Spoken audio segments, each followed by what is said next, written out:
विकासको कुरा अगाडि बढ्न त त्यस्तै हो। विदेशी तत्त्वहरू धेरै हाबी हुन्छन्। जब जब राष्ट्रिय एकता कमजोर भएको छ तब तब देश कमजोर भएको सबैले महसुस गरेका छौँ। त्यसकारण दलहरूले पनि सोच्ने बेला हो र आम जनताहरूले पनि सोच्ने बेला हो। अब दलहरूलाई पनि हामीले राष्ट्रिय एकतासँगै सहकार्य गरेर अगाडि बढ्नका लागि कुनै नयाँ पुरानो होइन यो पक्ष त्यो पक्ष पक्षको कुरा हुन्छ सबै राम्रो त्यसको खुट्टा काट्नु बुढापाठा युवा होइन यो तन्त्र त्यो तन्त्र भन्ने होइन। राष्ट्रिय एकतासहित दलहरूले पनि अगाडि बढ्नुपर्छ। हरेक व्यक्तिको नैसर्गिक अधिकार आफ्नो दललाई भोट हाल्ने या सपोर्ट गर्ने हुन्छ। उहाँहरूले आफ्नो दललाई पनि सपोर्ट गर्नु सँगसँगै राष्ट्रिय एकताको पक्षमा पनि जसले राष्ट्रवादको कुरा गर्छ राष्ट्रिय एकताको कुरा गर्छ तिनलाई पनि साथ सँगसँगै लगेर जानका लागि र राष्ट्रिय एकतासहित सद्भाव कायम होस् यो देशमा भन्ने मूल नाराका साथ मैले चाहिँ महाकाली पुलबाट मेची पुलसम्म पदयात्रा गरेको हुँ। यो सन्देश मेरो मात्र होइन आम जनता सबैको हो।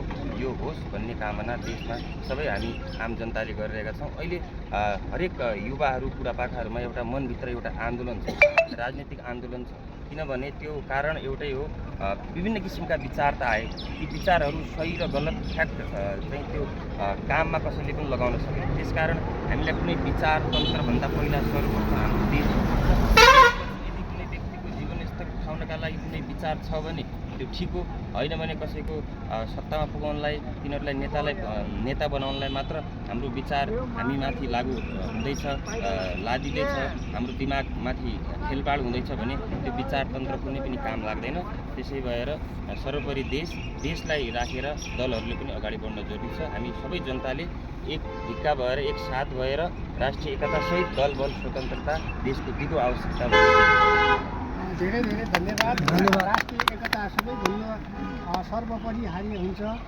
विभिन्नवादका नाममा यो राष्ट्रलाई विखण्डित पार्ने हिसाबले बाह्यवादहरू बाह्य विचारहरू यहाँ हाबी हुन थाल्यो। त्यसले गर्दाखेरि हामीले चाहिँ पृथ्वीपथ जुन पृथ्वीनारायण शाहले यस मुलुकका नेपालका एकीकर्ता नेपाल राष्ट्रका एकीकरणका पिता नेपाल राष्ट्रका पिता नायक पनि भनिन्छ उहाँलाई।